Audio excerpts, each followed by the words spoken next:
சற்று முன்பு கிடைக்கப்பெற்ற ஒரு அதிமுக்கியமான மற்றும் பரபரப்பான தகவல் ஒன்று மக்களே. காணொளிய முழுமைக்கும் பாருங்க. 2026ல் தாவேகாவுடைய சின்னம் இதுதான். தேர்தல் ஆணையம் திடீர் வெளியீடு. தாவேகா இந்த சின்னத்தில் தான் வருகின்ற தேர்தலில் போட்டி. அது எந்த சின்னம், எந்த சின்னத்தில் விஜய் அவர்கள் போட்டியிடப் போகிறார்கள், மக்களுடைய ஆதரவு அந்த சின்னத்தில் விஜய் அவர்களுக்கு கிடைக்குமா அப்படின்றத பற்றி தான் பார்க்க போகிறோம். அது மட்டும் இல்லாமல் பார்த்தீங்கன்னா, இந்த தேர்தலில் பார்த்தீங்கன்னா மிக முக்கியமான தகவலை பற்றி இந்த தேர்தல் சம்பந்தமாக பார்த்தீங்கன்னா இந்த வீடியோவில் பார்க்க போகிறோம். வீடியோவை தயவு செய்து ஸ்கிப் பண்ணிடாதீங்க. வீடியோக்குள்ளே போகிறதுக்கு முன்னாடி நீங்கள் நம்ம சேனலுக்கு புதிய பார்வையாளர்களாக இருந்தீங்கன்னா மறக்காமல் நம்ம சேனலை சப்ஸ்கிரைப் பண்ணிட்டு பக்கத்தில் இருக்கக்கூடிய பெல் பட்டன் ஆலில் செட் பண்ணி வச்சுக்கோங்க. அப்போ தான் நம்ம போடுற ஒவ்வொரு அப்டேட்டும் பார்த்தீங்கன்னா உங்களுக்கு உடனுக்குடனே பார்த்தீங்கன்னா நோட்டிஃபிகேஷனில் வரும். இப்போ வாங்க வீடியோக்குள்ளே போயிடலாம்.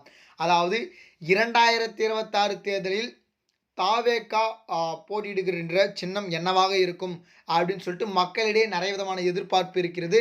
குறிப்பாக தேர்தல் ஆணையத்திடம் பார்த்தீங்கன்னா தாவேகா சார்பாக பார்த்தீங்கன்னா ஒரு 10 சின்னம் கேட்கப்பட்டிருக்கிறது. 10 சின்னம் கேட்டிருக்காங்க.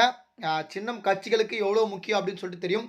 ஒரு கட்சிக்கு முக்கியமானது சின்னம் மற்றும் கொடி தான். குறிப்பாக இப்போ அதிமுக அப்படின்னு எடுத்துக்கினாலே இரட்டை இலை சின்னம், அம்மாவுடைய இரட்டை இலை சின்னம் ரொம்ப ரொம்ப ஃபேமஸ்.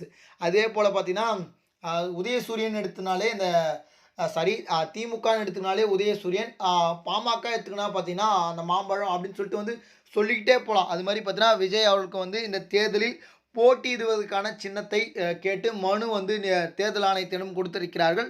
அது எந்தெந்த சின்னம் கொடுக்கப்பட்டிருக்கு அப்படின்னு சொல்லிட்டு கேட்டிங்கன்னா, தாவேகா சார்பாக விசிறி, அதாவது பார்த்தீங்கன்னா விசில் சின்னம், அதுக்கப்புறம் பார்த்தீங்கன்னா யானை சின்னம், கால்பந்து சின்னம், பேட்டு, வெற்றி கோப்பை, அதாவது பார்த்தீங்கன்னா ஜெயிச்ச மாதிரி பார்த்தீங்கன்னா கோப்பை, சிலிண்டர், லேப்டாப், பேனர், அதுக்கப்புறம் பார்த்தீங்கன்னா இது மாதிரி சின்னங்கள் கொடுக்கப்பட்டிருக்கு. இதில் விஜய் அவர்கள் எந்த சின்னத்தில் போட்டியிட்டால் நன்றாக இருக்கும் அப்படின்றத மறக்காமல் கமெண்ட் செக்ஷனில் கமெண்ட் பண்ணுங்கள்.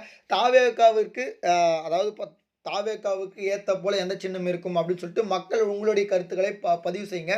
ஆனால் எனக்கு இந்த யானை சின்னம், விசில், அதுக்கப்புறம் பார்த்தீங்கன்னா கோப்பை, இந்த பேட்டு, இந்த சின்னம்லாம் ஓரளவுக்கு ஓகே அப்படின்ற மாதிரி இருக்குது. ஆனால் பார்த்தீங்கன்னா தேர்தல் ஆணையம் என்ன சின்னம் கொடுக்கிறதோ தாவேகாவிற்கு அந்த சின்னம் தான் பார்த்தீங்கன்னா நிரந்தரமான சின்னம்.